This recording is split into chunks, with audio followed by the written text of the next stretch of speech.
துப்பாக்கிச்சூடு சம்பவத்தின் 8ஆம் ஆண்டு நினைவு தினம் வரவுள்ள நிலையில் பாதிக்கப்பட்ட குடும்பங்களுக்கு ரூபாய் 1 கோடி இழப்பீடும், தவறிழைத்த அதிகாரிகள் மீது குற்றவியல் நடவடிக்கையும் எடுக்க வேண்டும் என வழக்கறிஞர் ரஜினி வலியுறுத்தியுள்ளார். கடந்த 2018 மே 22 அன்று ஸ்டெர்லைட் ஆலைக்கு எதிராக போராடிய 14 பேர் துப்பாக்கிச்சூடு நடத்தி கொல்லப்பட்ட நிலையில் 242 பேர் ஊனமுற்ற சம்பவத்தின் 8ஆம் ஆண்டு நினைவு தினம் வரவுள்ள நிலையில் மதுரை மாட்டுத்தாவணியில் வழக்கறிஞர் ரஜினி செய்தியாளர்களை சந்தித்தார். அருணா ஜெகதீசன் கமிஷன் பரிந்துரைப்படி துப்பாக்கிச்சூட்டுக்கு காரணமான அப்போதைய ஐஜி சைலேஷ்குமார் யாதவ் உள்ளிட்ட அதிகாரிகள் மீது குற்றவியல் மற்றும் துறை ரீதியான நடவடிக்கை எடுக்க வேண்டும் என வலியுறுத்தினார்.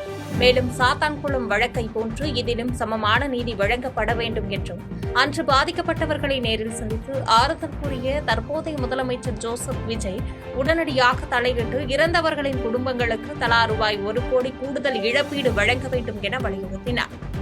முதலமைச்சர் விஜய் பாதிக்கப்பட்டவர்கள் குடும்பத்தை முதலில் சந்தித்தவர் முதலமைச்சர் விஜய் தான்.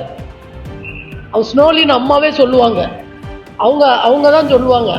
அதனால அதை மனதில் கொண்டு இந்த பொறுப்பேற்றிருக்கின்ற அரசாங்கம், முதலமைச்சர் விஜய் தலைமையிலான அரசாங்கம் அந்த குடும்பங்களுக்கு உரிய நிவாரணம் என்பது 25 லட்சத்திலிருந்து 25 லட்சம் 1 கோடியாக வழங்க வேண்டும் என்று தமிழ் மீனவர் கூட்டமைப்பு சார்பாக முதலமைச்சர் விஜயை நான் பணிந்து கேட்டுக்கொள்கின்றேன். மற்றொன்று, இந்த காவலர்கள் மீது யாரெல்லாம்னு அருணா ஜெகதீசன் கோர்ட்டு அது நீதி விசாரணை கமிஷன் வச்சு எடுத்து விட்னஸ் எடுத்து இவங்கெல்லாம் தான் இந்த ஸ்பாட்ல இவங்க நாலேஜோட தான், இவங்க அப்ரூவலோட தான் நடந்திருக்கு அப்படின்னு அவங்க எல்லாரும் போலீஸ் அபிஷியல்ஸை அவங்க மென்ஷன் பண்ணியிருக்காங்க. பேரே லிஸ்ட் போட்டே மென்ஷன் பண்ணியிருக்காங்க. நாங்கள் அந்த போலீஸ் அபிஷியல்ஸ் எல்லாரையும் சொல்லலை, அந்த போலீஸ் அபிஷியல்ஸ் மேல துறை ரீதியாகவும் கிரிமினல் நடவடிக்கையும் எடுக்க வேண்டும். திமுகவினர் தமிழக முதலமைச்சர் விஜயை விமர்சிப்பது அவர் நல்லாட்சி செய்கிறார் என்பதற்கான அறிகுறி என நடிகை கஸ்தூரி கருத்து தெரிவித்துள்ளார். கோவை விமான நிலையத்தில் செய்தியாளர்களை சந்தித்த அவர், திமுகவினர் முதலமைச்சர் விஜயை விமர்சிப்பது அவர் நல்லாட்சி செய்வதன் அறிகுறி என்றும், மக்கள் அவருக்கு சிறிது கால அவகாசம் கொடுத்து ஆதரிக்க வேண்டும் என கூறினார். டாஸ்மாக் கடைகள் மூடப்பட்டு வருவது நல்ல விஷயம் என்றவர், பாட்டிலுக்கு 10 ரூபாய் வாங்கும் அடிமட்ட அதிகாரிகளின் முறைகேடுகளை ஒழிப்பது சற்றே கடினம் என்றார்.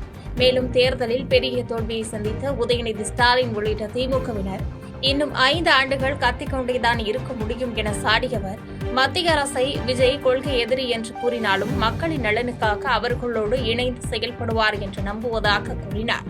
எல்லாத்தையுமே கவர்மெண்ட்டையும் எதிர்பார்க்க முடியாதுங்க. எத்தனையோ வருடமா 5 வருஷமா பழகிட்டாங்க திமுக ஆட்சியில. ஜனங்களையும் மாற்றணும். அது எனக்கு தெரிஞ்சு கொஞ்சம் டைம் ஆகும். அந்த டைம் கொடுக்கணும். என்னை பொறுத்த வரைக்கும் விஜய் அவர்கள் ஆட்சியில் எண்ணம் இருக்குது, அதற்கான செயல்பாடுக்கு கொஞ்சம் டைம் கொடுக்கணும். நம்மளும் சப்போர்ட் பண்ணணும்.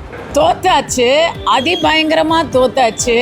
1 ஓட்டு வித்தியாசத்துலேயும் தோத்தாச்சு, 83,000 வாக்கு வித்தியாசத்துலேயும் தோத்தாச்சு. தோத்ததை ஒத்துக்க முடியாமல் உதயநிதி அவர்கள் அடுத்த 5 வருஷத்துக்கு கதறுவதை நம்ம கேட்டு பார்த்து ரசிக்கலாம். அதுக்கே நான் விஜய்க்கு பெரிய ஃபேன் ஆயிட்டேன்.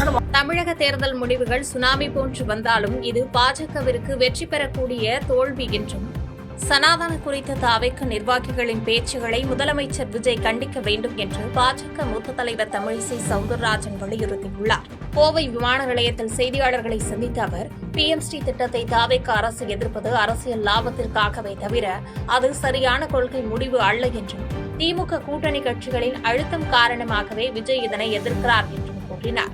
தேர்தல் முடிவுகள் குறித்து பேசிய அவர், மழை தூரும் என்று நினைத்தோம், ஆனால் சுனாமியே வந்துவிட்டது. எனினும் இந்த தோல்வி அடுத்து நாங்கள் வெற்றி பெறக்கூடிய ஒரு தற்காலிக தோல்விதான் என்றார். மேலும் தாவேக நிர்வாகிகள் ஆதவ் அர்ஜுனா, முஸ்தபா ஆகியோர் சனாதனம் குறித்து பேசுவதை முதலமைச்சர் விஜய் கண்டிக்க வேண்டும் என்றும், மாநிலத்தில் நிலவும் கிட்னி திருட்டு குறித்து விசாரணை முடிக்க விடப்பட வேண்டும் என கூறினார். ஒட்டுமொத்தமா எதனால நாம தோல்வி அடைஞ்சோம், வெற்றி பெற்றிருக்க வேண்டிய சூழ்நிலை இருந்தது. நிச்சயமா திமுக தோற்கடிக்கப்பட வேண்டும் என்பதில் நாம் தீவிரமாக இருந்தோம். அதை நாம தோற்கடிக்கணும், தேசிய ஜனநாயக கூட்டணி தோற்கடிக்கணும்னு நினைச்சோம். அதில் தாவேகா தோற்கடித்து விட்டது. ஏதோ ஒன்று நிறைவேறினது. ஏன்னா திமுக தோற்கடிக்கப்பட வேண்டும் என்ற ஒன்று நிறைவேறி இருக்கிறது. நாங்கள் வெற்றி பெற வேண்டும் என்பது முன்பு நிறைவேறும். இரண்டாவது முறையாக மையக்குழு வந்து இப்ப கோயம்புத்தூர்ல கூடியிருக்கு. கடந்த முறை இது பண்ணதுல இல்ல, அப்போ தேர்தல் முடிவுக்கு பின்னால, இப்போ முடிவுக்கு அப்புறம் முடிவுக்கு முன்னால தான் கூடணும். அப்போ முடிவுக்கு முன்னால நாங்க வந்து எப்படிலாம் தேர்தலை சந்திச்சோம் அப்படின்னு கூடணும். இப்போ முடிவுக்கு பின்னாலனா முடிவுகள் ஏன் இப்படி வந்தது என்று முடிவுக்கு பின்னால் இப்பொழுது நாங்கள் கூடுகிறோம். அவ்வளவுதான். அது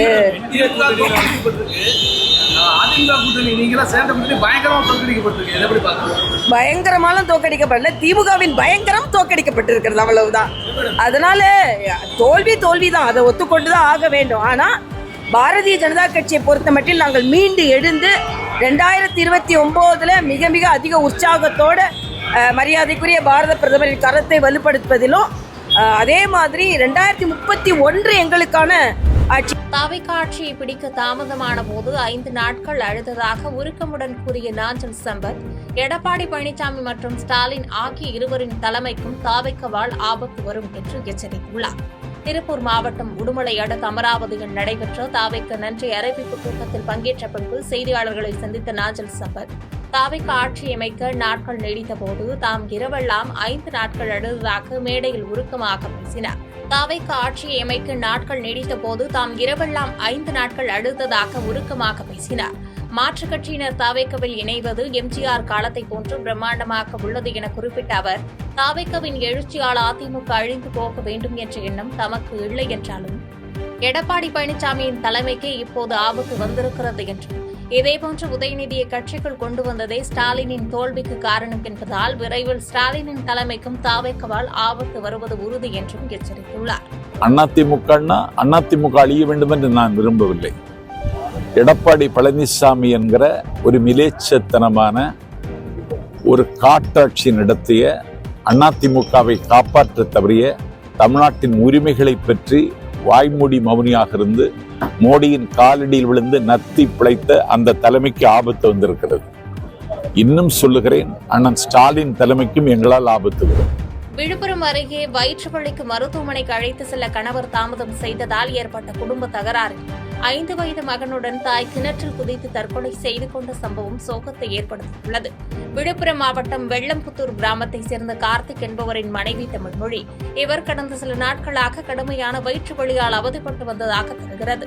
சம்பவத்தன்று வயிற்று வலி அதிகமானதால் மருத்துவமனைக்கு அழைத்து செல்லும்படி கணவரிடம் கேட்டபோது மாலை 5 மணிக்கு அழைத்து செல்வதாக கூறியதால் இருவருக்கும் இடையே வாய் தகராறு ஏற்பட்டதாக தெரிகிறது.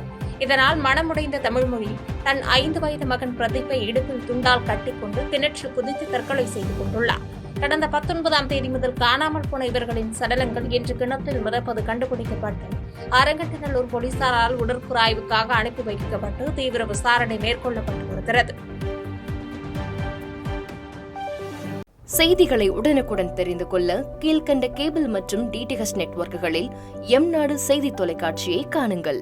பாதகம் செய்பவரை கண்டால் நாம் பயம் கொள்ளலாகாது பாப்பா. மோதி மிதித்துவிடு பாப்பா, அவர் முகத்தில் உமிழ்ந்துவிடு பாப்பா. அண்மை செய்திகளை உடனுக்குடன் தெரிந்து கொள்ள இணைந்திருங்கள் எம்நாடு தொலைக்காட்சியுடன்.